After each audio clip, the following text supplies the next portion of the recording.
कथा सुन करके कथा को पूरा पूरा याद रख लिया, ये भी कोई सफलता नहीं हुई।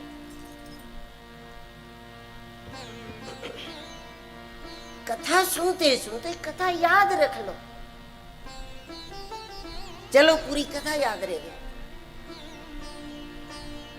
इसकी जरूरत तो आपको तब पड़ेगी जब आगे चलकर आपको कथा सुनानी हो, तो कि पूरी कथा याद कर लो, पूरी कथा याद रख लो।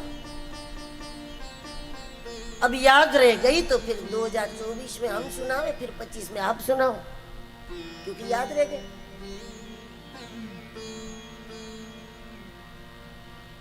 तो यदि आगे अगर 2025 की कथा आपको सुनानी है हनुमान जी को, तब तो ठीक है, कथा भी याद रखनी पड़ेगी आपको।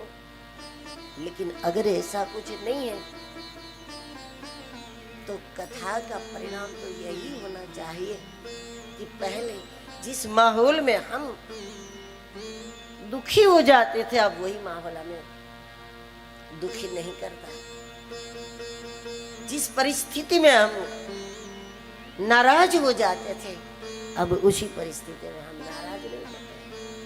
पहले बात बात में बुरा लग जाता था, लेकिन अब बात बात में ऐसा हो नहीं रहा, क्योंकि हम उससे मुक्त हो गए, स्वभाव पार गए। स्वभाव को जीतना ही, स्वभाव से परे होना ही भव पार होना है।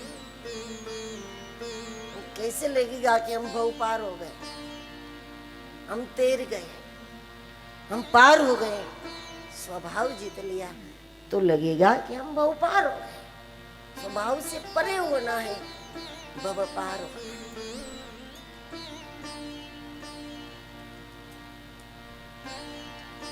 तो मानस की धारा में बहते बहते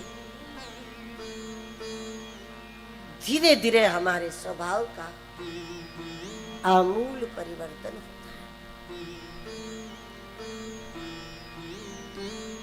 गोस्वामी जी का भी यही हेतु है, स्वांतः सुखाय तुलसी रघुनाथ गाथा।